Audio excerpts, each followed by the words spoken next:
Hay algo profundamente extraño ocurriendo literalmente frente a nosotros. Y bueno, sospecho que la mayoría no está pendiente de este tipo de cosas porque pues estamos viendo muchas cosas. Si hablamos del mundial, pues no podemos decir que solamente estamos hablando de fútbol.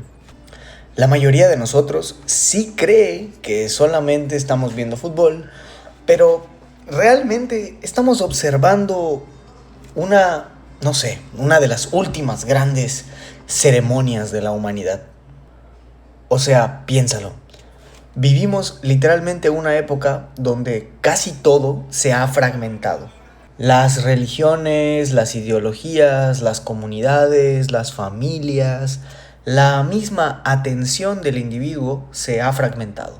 Hoy, literalmente, cada persona habita una realidad distinta, un algoritmo distinto, una narrativa distinta y básicamente un mundo diferente. Sin embargo, cada 4 años ocurre algo pues extraordinario, ya que miles de millones de personas observan simultáneamente la misma historia. Es decir, durante unas semanas el planeta entero comparte símbolos comunes, comparte héroes, comparte villanos, comparte derrotas, esperanza y pues básicamente un mismo lenguaje, aunque cada vez hay más reglas y reglas más extrañas. Pero bueno, eso es mucho más raro de lo que parece. Esto básicamente porque los seres humanos nunca hemos vivido únicamente en el mundo físico. Cada uno de nosotros vivimos inmersos en metafísicas y básicamente vivimos dentro de historias. De hecho, casi podemos decir que las historias son la tecnología más poderosa que hemos creado. Porque pues las naciones son historia, las monedas son historia, las religiones son historia y las leyes en sí mismas solo son historia. Incluso la persona que tú crees ser ahora mismo es una historia que llevas pues varios años contándote. Pero bueno, el mundial es una, no sé, fábrica gigantesca de símbolos y una maquinaria mitológica que lleva pues varios años fecundando diferentes tipos de humanos. Por eso la inauguración me parece mucho más importante que el primer partido. Yo sé que mucha gente ya habló de esto, pero pues esto es porque la inauguración revela todo aquello que normalmente está oculto.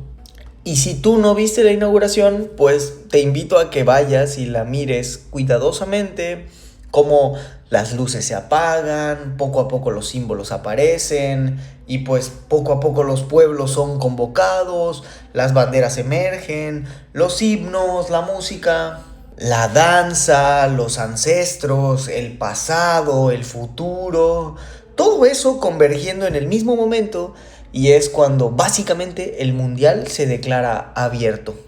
Para muchos esto solamente es un espectáculo, pero recordemos que a estas cosas en el pasado se les llamaba rituales. Y quizá la palabra ritual suene muy incómodo para algunas personas porque creemos vivir en una era que pues se define por lo racional.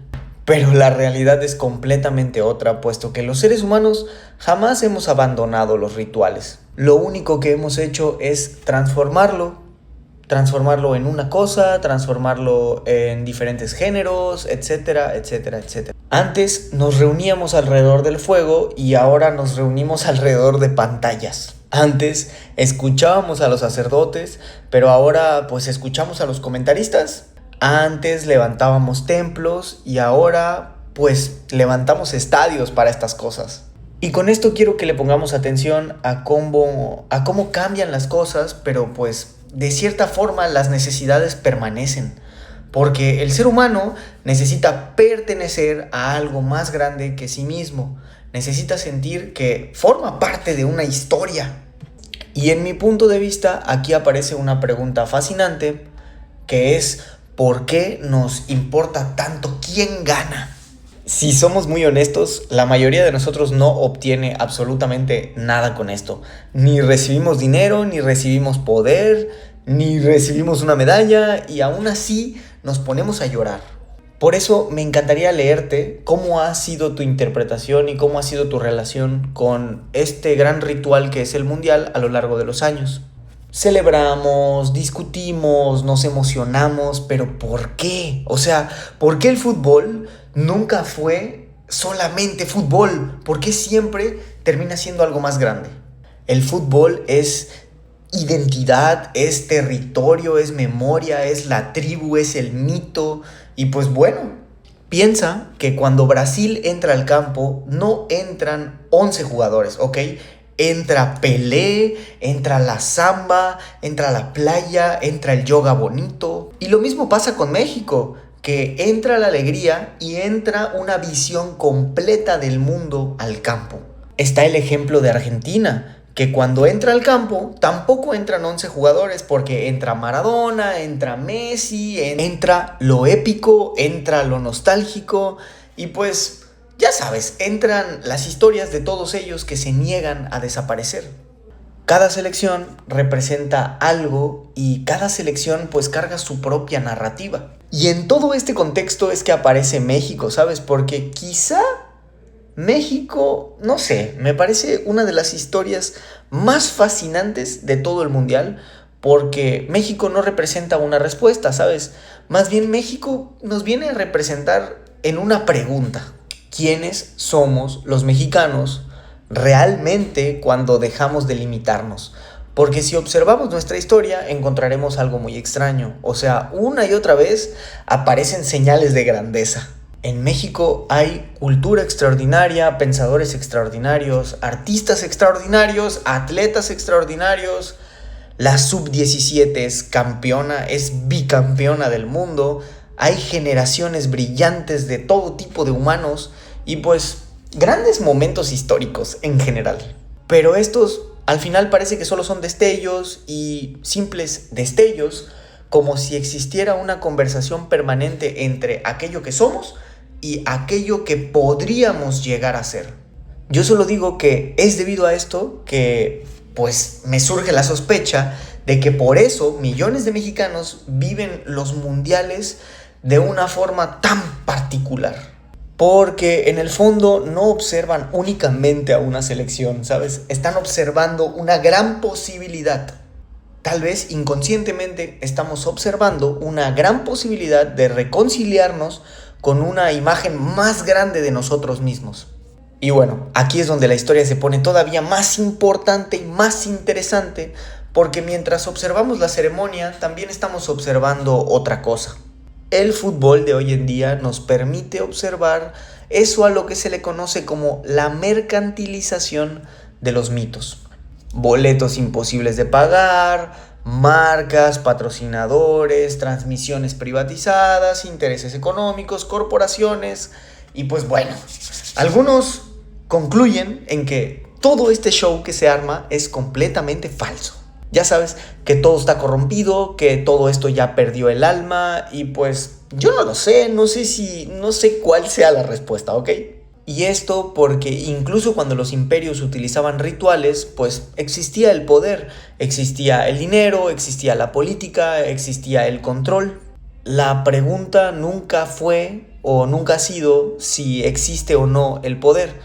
Más bien, la pregunta siempre fue ¿qué hacen las personas con el símbolo? ¿Cuál es ese poder?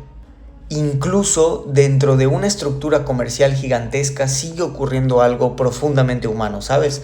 Hay padres que abrazan a sus hijos, hay familias reuniéndose, hay una nación entera imaginando cosas, niños soñando cosas, ya sabes, personas experimentando la fe. Y si me lo preguntas, eso no tiene comparación. Por eso me parece que el mundial es un gran espejo de la humanidad. Un espejo donde observamos simultáneamente lo mejor y lo peor de nosotros mismos. Al menos porque es el deporte con el que más, al parecer, la mayoría se identifica. Pero ojo que si analizamos el golf o el ajedrez o el básquetbol, seguramente encontraremos cosas interesantes porque son deportes todavía más, no sé, selectivos. Pero ¿por qué no pensar en nuestra capacidad de cooperar? ¿Por qué no pensar en nuestra capacidad de competir? ¿Por qué no pensar en nuestra capacidad de soñar, sabes? ¿Y qué pasa con esa facilidad de los seres humanos para manipular símbolos? O pues nuestra necesidad de ser una comunidad. No tenemos que caer en esa conversación todo el tiempo de que tenemos una tendencia de convertir todo en mercancía. Quien tenga ojos, pues que vea, porque pues todo parece que está reflejado ahí. Y quizá por eso el fútbol sigue siendo tan poderoso. El fútbol al final nunca ha hablado de fútbol, solamente ha hablado de nosotros y de nuestras tribus, de nuestras heridas, de nuestras esperanzas, de nuestros relatos, de nuestras posibilidades. Y realmente aquí me gustaría preguntarte algo, no sobre el Mundial y no sobre el México. ¿Cuál es esa historia que llevas contándote acerca de quién eres? Porque tal vez la diferencia entre una selección campeona y una selección que queda pues en las puertas no es únicamente el talento. Me da mucho la sensación de que tal vez en la narrativa hay algo muy poderoso y pues no sé, quizá lo mismo ocurre con nosotros. Quizá el límite que más nos condiciona no es ni el económico, ni el político, ni el físico. Quizá es el imaginario. Quizá es la historia que repetimos una y otra vez hasta que se convierte en realidad. Y por eso, no sé, por eso me gusta observar. Porque me recuerda algo que, pues, por lo general se olvida. Primero cambia la observación, luego cambia el símbolo, luego cambia la realidad. Y pues en ese orden, primero cambia la historia y después cambia el mundo. Porque tal vez la pregunta más importante de este mundial no sea quién se va a llevar la copa. Pregunto, ¿qué ocurriría si dejamos de identificarnos con la historia que nos mantiene pequeñitos? Y pues bueno, si llegaste hasta aquí, me encantaría leerte en los comentarios. ¿Qué historias ves que se están desarrollando frente a nosotros? Y pues, ¿quién es tu selección también favorita para ganar el mundial?